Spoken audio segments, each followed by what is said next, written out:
Okay, it is time to talk about Group B and going to give my prediction of where exactly each team will finish in Group B. And I know when you look at Group B, you would probably say that it's very obvious that who is going to make it out and make it through to this group. I mean, you have Portugal and Spain in the same group. Look like they potentially is going to make it out of the group. Not so fast though, because the other two teams in this group, Iran and Morocco, might be bring a little bit of a surprise package into this World Cup. And I'm gonna be talking about that as we go through this prediction. But as usual, we're gonna start in fourth place, and the teams that I think is gonna be finished fourth is gonna be Iran. Now, I know that I said that there was going to be some surprise package between Iran and Morocco and how they can upset the odds, and I of course will talk about it. But first, I want to just give you kind of a realistic kind of prediction and kind of just me if I had to put a bet on this and I really want to go very safe on this. This is what I'm gonna be predicting, and what I'm gonna say is that Iran is gonna finish fourth. And the reason why I think they're gonna finish fourth is that although they're gonna have more firepower this time in the World Cup. In the last World Cup, they only scored one goal in the entire tournament. And, it was pretty obvious that they just had nobody that can score on that team. I mean, they were a very defensive, organized team in that last World Cup in Brazil. And I expect them to be the same in this World Cup against Russia. But they just had nobody that can score in that last World Cup. And although this time they're going to get a little bit more firepower, they are going to get a player that I am not even going to attempt to say his name because I'm probably going to butcher it really badly. But he was a top scorer in the Eredivisie, and he was with AZ Alkmaar in the Eredivisie. And yeah, I mean, that might bring a little bit more firepower into Iran, but still, I just don't think it's enough for them. I think they're gonna once again heavily rely on that defense, and it's good that you see teams rely on their defense to try to win games, but you also need to score goals to win you games, and I just don't know if that is going to be the case for our Iran again. And in third place, it is going to be Morocco. And I think that's how you spelled it. Although I think I spelled it wrong, though. If I spelled it wrong, then I'm pretty sure a lot of people is going to put it in the comments below. I think there's also an R right here. But yeah, Morocco is going to finish third. And although this qualifying stage, they actually have probably one of the more impressive qualifying stage of any team in that part where they concede 0 goals in their African qualifying, and that was also they were also in the same group in that qualifying with the likes of Ivory Coast, and I think also Cameroon was also in their group, and they concede no goals whatsoever. Now I have a feeling when they come into this World Cup they are going to concede a goal. Their kind of goal of them not conceding a single goal kind of record that they might be broken in this World Cup. And like Iran, I think this is a team that is going to be really heavily relied on the defense. In fact, I think most teams that is kind of like, when you look into the tournament and usually see those team as a team that is not going to be favorite of moving on to the next round. But they definitely will try to be very defensive and very compact, and hopefully they can hit you on the counter attack. Morocco is one of those teams. Now, Morocco does have a player that I know of, Benatia, who of course plays for Juventus. He's also the captain for Morocco, so it's going to be huge for him to hopefully captain his team to glory, and certainly he will really help organize that back line of Morocco. And I think he is pretty much one of the reasons why this team hasn't conceded a goal in the qualifying stage. I mean, his leadership in the back line for Morocco has been just unbelievable. And when these next two teams that I'm going to be predicting, they're going to be finding very tough to try to break down Morocco. And hence, this might be one of the reason why Morocco might surprise people. They might finish second, and although they don't really have, like Iran, they don't really have a guy that they really rely on to score them goals.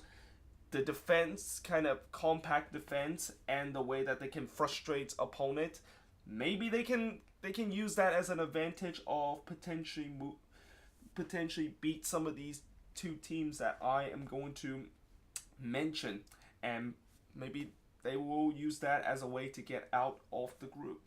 But in second place, and this is one of the two European teams that is going to be in this group, and that of course is Portugal.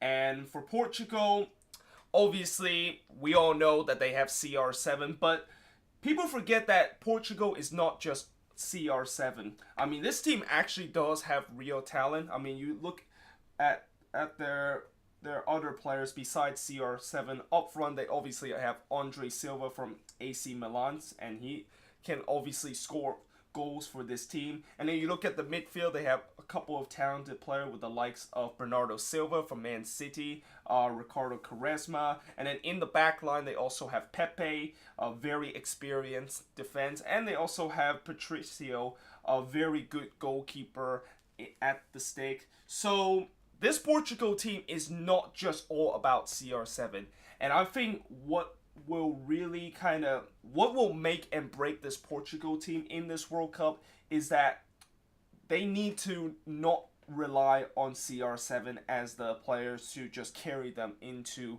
the next round. In fact, I think in some way you could kind of argue that Portugal is a little bit better off without CR7 on the pitch, and it's shown in that final in the Euros where CR7 was injured in that game, and he had to be subbed off, I think, right around the 20th minute, and they look fine against France. So I think that in some way this team, if this team can obviously have guys that can step up and don't have to heavily rely on CR7, I think this team will move through. But then here's the one reason why I might have question about Portugal of potentially them moving on to the next stage and why they might not make it out of this group. And the reason is because of what happened in their last two major tournaments. Now, I know people is going to say, well, they have won 9 out of 10 in their qualifying in stage 2 the World Cup. Yeah, that was qualifying, okay?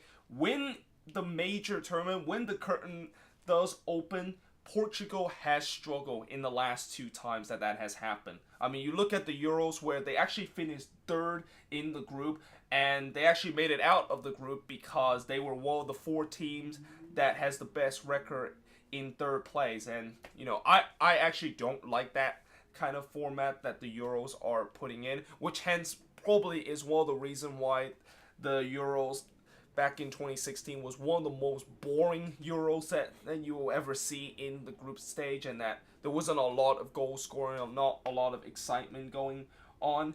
And then if you look at back in 2014, we all know what happened to Portugal. They were in the group of death with Germany, Ghana, and the US, and they failed to make it out of the group. In fact, Portugal almost lost to the US. If it wasn't for us conceding in the 94th minute, they would have lost that one. And that was a game that they have players that were kind of very similar to this squad.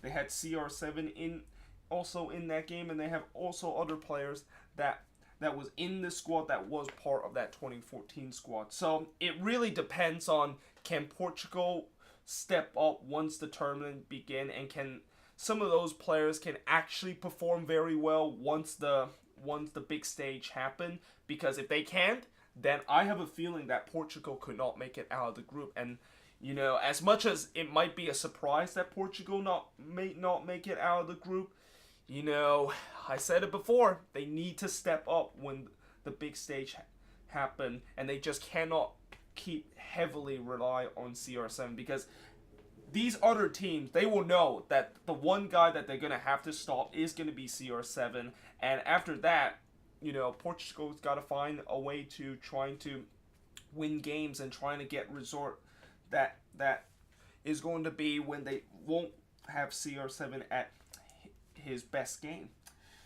But yeah, now into first place, and this team, of course, will be favorite in terms of topping this group, and that, of course, is going to be Spain. And I would say that they might be one of the favorites of winning this tournament, but the thing that I will say about Spain, and the reason why they might not be, they might be just a level below the three teams that potentially can win this World Cup, the likes of Brazil, Germany, and also France, of winning this World Cup, is that they still maybe have one or two players that they one or two more world-class players to potentially make them very good. And when you look at this Spain team, you know, obviously the Euros was pretty disappointed. They got knocked out in the qualifying, and then in the last World Cup, we all know what happened. They got knocked out in the group stage. Certainly one of the more embarrassing display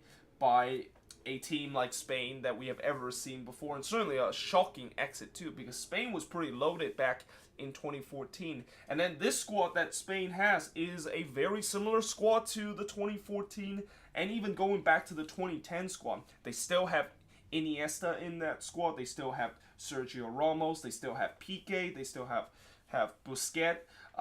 They obviously have Diego Costa from the last World Cup. So they still have a lot of guys that they're bringing back from the last World Cup. And, you know, I just think that, can they, of course, perform in...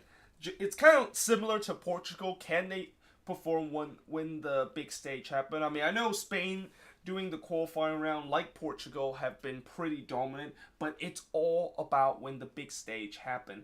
And, you know, if Spain if they fail to show up in the big stage, like what happened in the last World Cup, then they could be heading into another surprising exit. And, you know, that's probably also the second reason why I think Morocco and Iran might be one of these two teams could spring a big surprise and get out of this group, because one, these two teams is